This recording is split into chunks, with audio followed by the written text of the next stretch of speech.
Everyone, I'm Dora. I'm Sonia. Thanks for joining us for another video book review for Latinx's and Kidlit. In this series, we are highlighting banned books. The banning and challenging of books in the US has a long history, and unfortunately, the recent rise of this happening in K-12 classrooms across the country is not new. Many of the new books that have been banned or challenged recently center BIPOC and or queer experiences, which again, the silencing of marginalized voices in the US is not a strategy. With these videos, we hope to bring more awareness to these books and create dialogue. So what's the difference between a challenged and a banned book? So this is the definition that we got from the American Library Association, where they say that a challenge is an attempt to remove or restrict materials based upon the objections of a person or a group. A banning is the removal of those materials. Challenges do not simply involve a person expressing a point of view, rather they are an attempt to remove material from the curriculum or the library, thereby restricting the access to others. So due to the commitment of librarians, teachers, parents, students, and other concerned citizens, most challenges are often unsuccessful and most materials remain in the school and the library. But it's important to bring up these definitions because we talked about how there's an increase in challenges of these books, and it's a lot of books by BIPOC queer writers. So let's go ahead and talk about the book for this week. Yeah, so this week we chose Gabby Rivera's Juliet Takes a Breath. It was published in 2016, and then it was published again as a graphic novel in 2020. It is about Juliet, the main character, who is on her way to a very, very important internship with one of her go-to people that she looks up to, right? So she's moving to Portland, Oregon, to really just experience her internship. The whole time, though, she is back and forth between not only her identity, but then she also, told her family that she is bisexual. So she's working on communication with her family, but, it's the whole experience of her meeting new people in Oregon and just that experience with Juliet. And I read the graphic novel and the book. Sonia, did you read both too? Yeah, I read, I think we're talking about this. There's one that has a blue cover, and I read it when it came out for the first time. And this yellow one has, I think, a few changes. And then I read the graphic novel, which is also super cool. That's my favorite. Yeah, and I think she comes out as gay to her family. I don't know if she come out, okay. She come out as gay? Was it her aunt? I think so. And so I think that's what's interesting about this book, that Juliet, and her last name is Palante, which I think is super awesome. But she goes to Oregon to work with this white feminist writer named Harlowe, and to do research, but what she ends up finding is the research in her own family about so there are a lot of queer people in her family, in her community. And yeah, you're right. There's an aunt who lived with a friend, right? Yeah. Or who might have been gay as well, but that nobody talked about, right? So you just don't say anything. No, and the whole time, Julia has a girlfriend. I forgot her name already. But Julia is dating, and her family, I don't think was aware, right? Or I think her little brother knew that she had a girlfriend, but you're right. It's in the first few chapters where Juliet has that conversation, right, with her family. And then she starts, again, you said, kind of learning the history of her family and, the different, just the different interactions with her cousin, which I love, by the way. I love her cousin. Yeah. But yeah.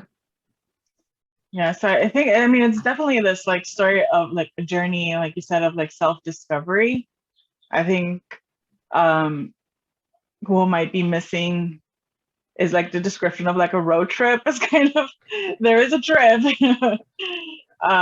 but there's this like journey of like Julia thinks she needs to leave the Bronx to be like fully queer, right? Which I think is like an unfortunate reality for a lot of youth of color who are also queer, that like for some reason, and I mean there's truth to these, right? That like our communities of color are too small or too narrow-minded and homophobic or transphobic that we're left to feel that we need to leave these spaces for like bigger, usually wider spaces in order for our sexuality to be accepted.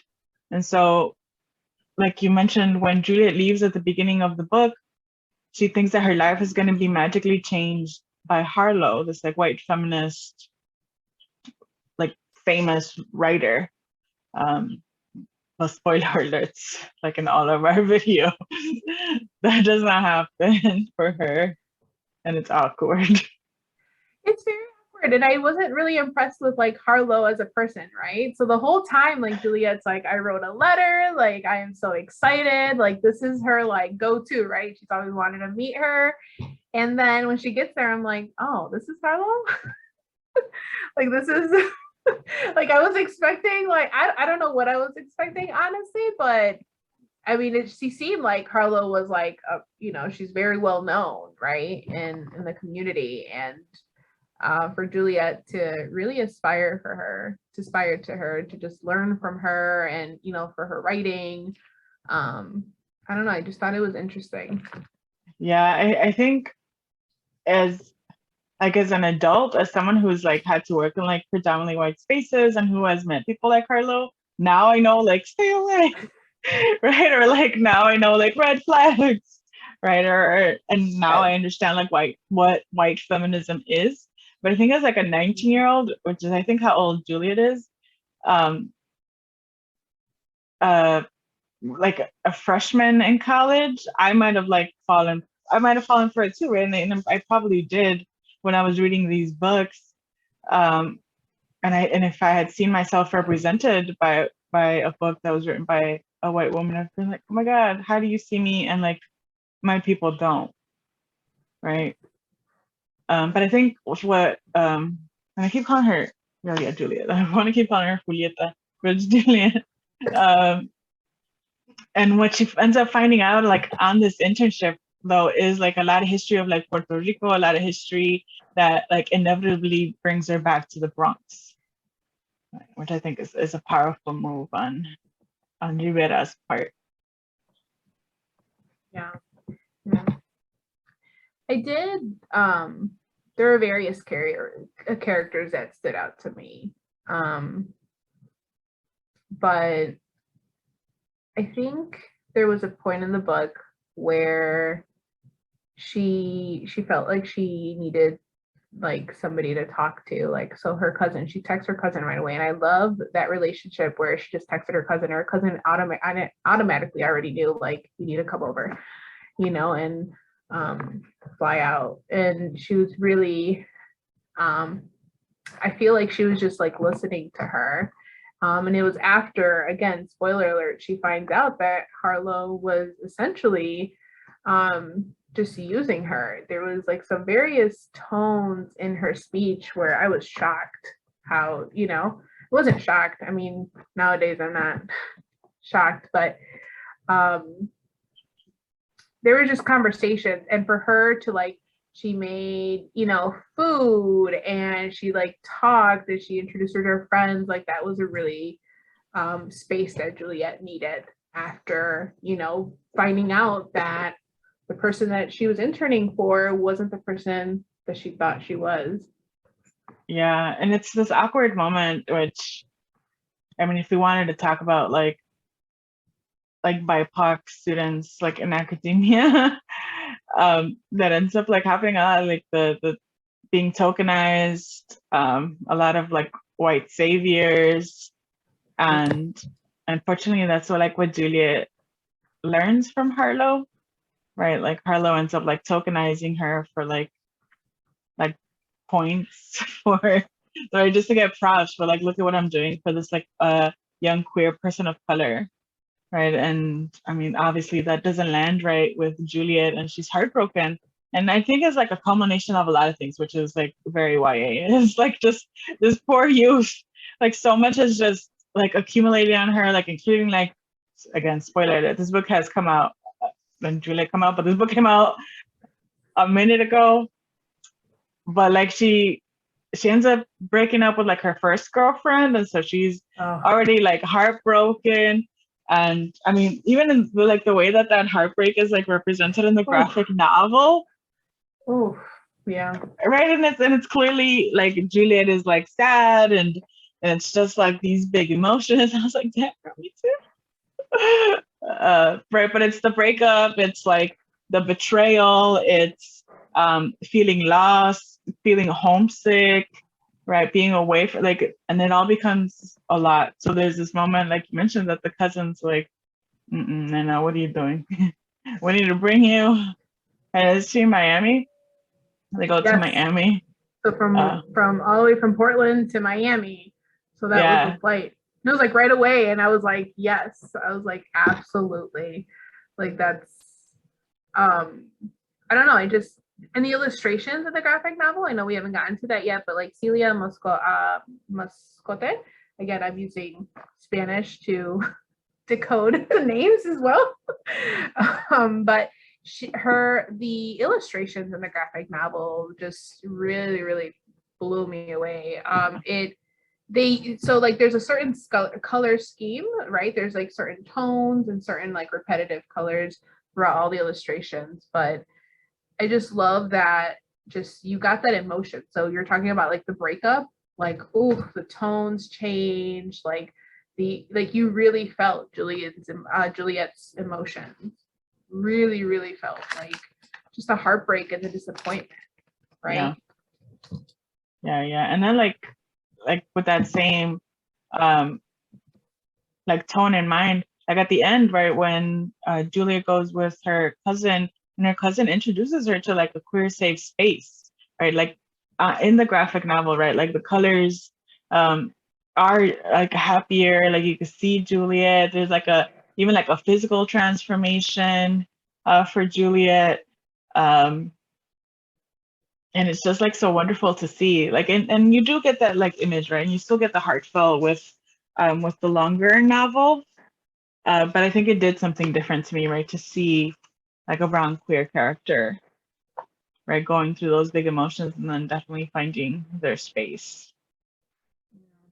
Yeah, I found a few of the illustrations that really like, again, kind of with graphic novels, like the story is the same, but I feel like the images just add another layer to not only what is happening in the text, but also like how the characters are feeling and interacting with one another. So I'm gonna go ahead and share some of my favorite images.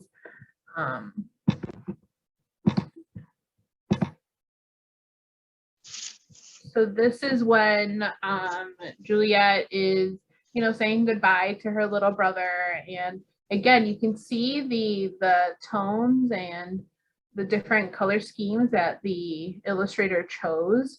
But this is very like consistent throughout the entire graphic novel. I love these, like just the background and just the movement happening as she's moving towards. But this one is probably one of my favorites. Just Juliet, spanning across the page, just really taking up space, right? And focusing on like, this is her story.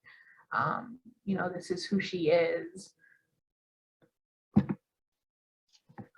And again, as she's meeting other characters, and she's also learning. So even though her internship didn't turn out to be everything that, she had hoped for, she is learning more about just also her culture and her history, right?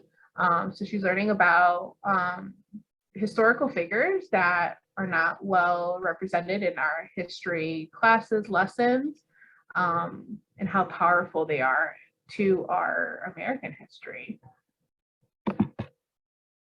And again, there's like use of like, I feel like if this were to come to life, like this book were to come to life, there would be like stars everywhere and movement, like just so much. Like the illustrator again put a lot of thought into how the graphic novel was put together. And of course, again, as Sonia mentioned, this book has been out for a while, so I think we can share the ending. But again, just the use of like Juliet, like she gets a haircut. She's really on this journey, right, to embrace herself and, like you said, her queer identity. And then she also is just like building that confidence as a writer. Like, I'm telling my story, and my story is valid and sharing. You know, my words matter. So I love the ending. Yeah, I agree. When this book first came out, I talked about this book. I talked about it elsewhere about this book being some sort of like manifesto for like queer Latinas in particular, because up to this point I hadn't seen like Latinas, like queer Latinas specifically, like Latinas and their sexuality being represented in such a way. There are like older queer Latinx like YA books, but oftentimes they represent like young men or young boys. There is an older book, and I forgot the name of it, about a young Cuban woman, and maybe the name Down to the Bone or something. But that one, I don't think it, and I'm not trying to compare the books, but it didn't feel the same way that Juliet Takes a Breath does, because Rivera is so intent on making sure that there is an embrace of both queer and Latinx culture, right? That there isn't the separation of like you could only be one, right? That for some reason, right, and because of the reality of homophobia and machismo and like sexism in Latinx communities, that like queer and trans kids don't feel comfortable in those spaces, right? That like there's this desire or need to have to leave. But Rivera like does this like full circle, right? Where we see Juliet leave, but then in order to heal and to fully be her, she needs to come back. Right. Yeah, this is one of the first novels that I read. Oh, that's your favorite? I'll let you talk about your illustration first. Go for it. Oh, yeah. Is that the I don't know if you heartbreak can see it. Yeah. Oh. Where she's like wallow in sadness. But like you can tell to see the sadness. Right. The curling up, like you could just feel it. I felt like I even like felt it. Like it was just like I felt it, right? Like you come back like fetal position. It's like cry. Yeah. Oh, that was really powerful. Yeah. But yeah, it's one of the first YA novels that honestly, like you said, one, right, there's that still that need of representation for Latinx characters, but then now you add in like Latinx queer characters, right? And it's one of the first books that I was like, wow, like Gabby did an amazing job just really showing and highlighting Juliet. While there were other characters that, you know, were part of Juliet's story, you really got to know Juliet and really feel and understand, right, her identity. And again, she still had phone calls home, right? So those were coming in, but just really getting to know her on her journey. Yeah. And there are a lot of I don't know if that's the right word, Latinx books, like queer Latinx books, but for some reason a lot of them are also like fantasy or speculative fiction, which is cool, right? I love both. But there are very few contemporary books that situate and focus on queer identity. I think there was a couple that came out just this year that are contemporary queer books, or even just like also last year that just focus on the contemporary experience, which I think is also important, right? And again, not to like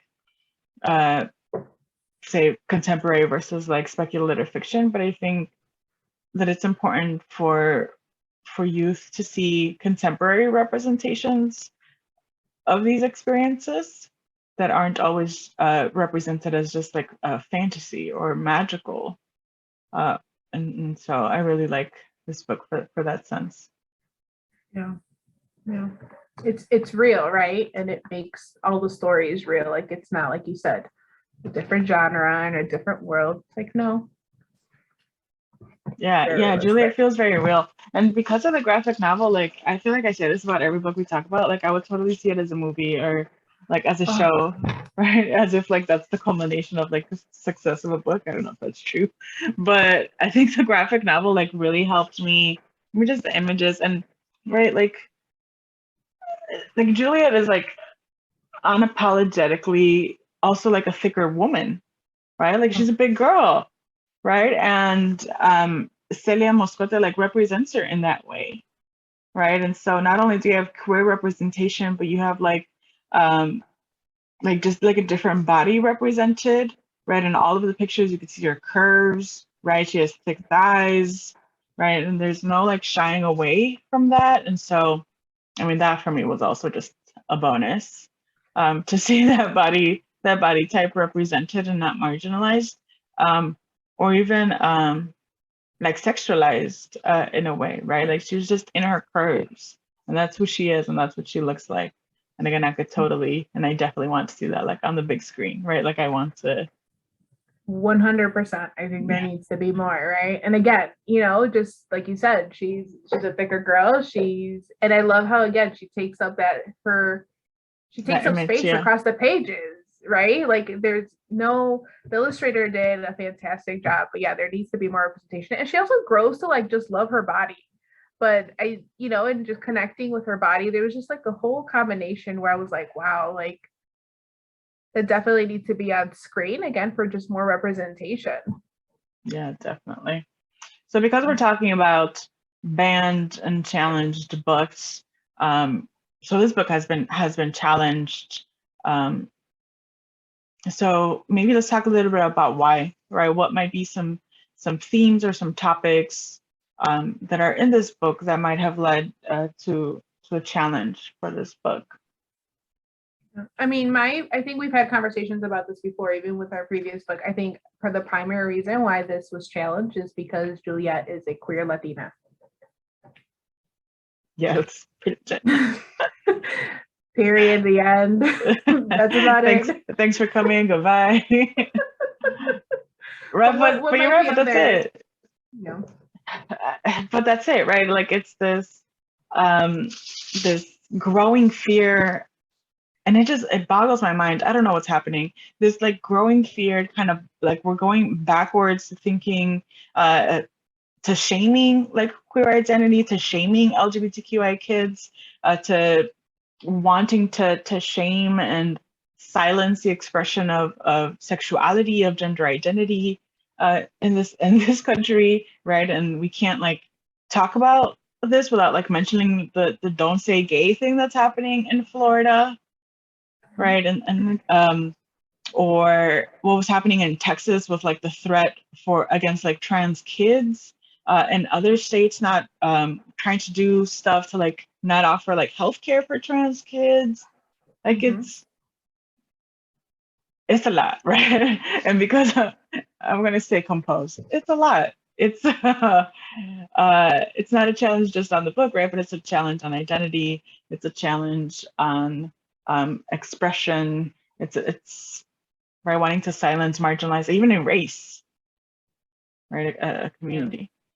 And it's challenging those, again, like you said, those spaces, those communities. Like Juliet wasn't the only queer Latina in the book, right? Yeah. She had communities that, again, whether it was her parts of her family or whether it was like new friends that she was introduced to, and they were very much growing together, but also there was that coming together of community, and that's been one of the themes that we've talked about too, right? How we're empowering a community and that community has power.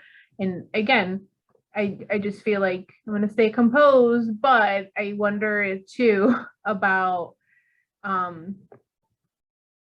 because this book is representing that power in that specific community, like why do we not want to bring it to light? Like why do we try to silence these communities? Like they're very well represented, and as well, like there's power, right, in community, and we're trying to silence by this book not being in students' hands, in readers' hands.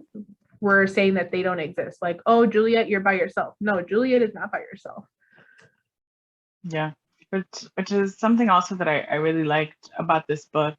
I think oftentimes YA, when it's like the first one of whatever, or the first person to do this, it's usually like there's only one and there can only be one. But Rivera creates a queer community for Juliet, right? As you said, that it's not just Juliet going through this experience by herself. She's not the first Puerto Rican to come out. She's not the first Latina, the first woman to come out, and she's all by herself, right? But Rivera creates a community. Rivera even like looks into like Juliet's family for queerness, right? Juliet's little brother, spoiler alert, also comes out. Yeah. Right. And I was like, oh, that's so terrible. Everyone's gay. I love it. Right, which I think it's significant, right? And I think that's something that Rivera does that I think might be different from a lot of like older Latinx queer books. That Rivera creates really a community, and at the end, like everyone is gay. Like at the end, it's like, here's a whole bunch of gay people. Here's a queer community for you. You're not alone, which I think is super amazing. Right. And I think the book that's banned is, or not banned, it's not banned, challenged, is this one. It's the full novel. Right. I think it's the full novel that is being challenged.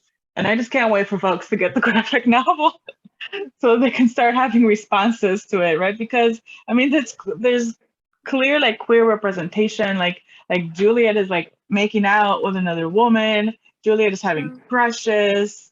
There's the queer party is in here, right? Represented visually. And so yeah, and various age groups represented too, and like her mentors. I mean, it was just I love the graphic novel. It's one of my favorites.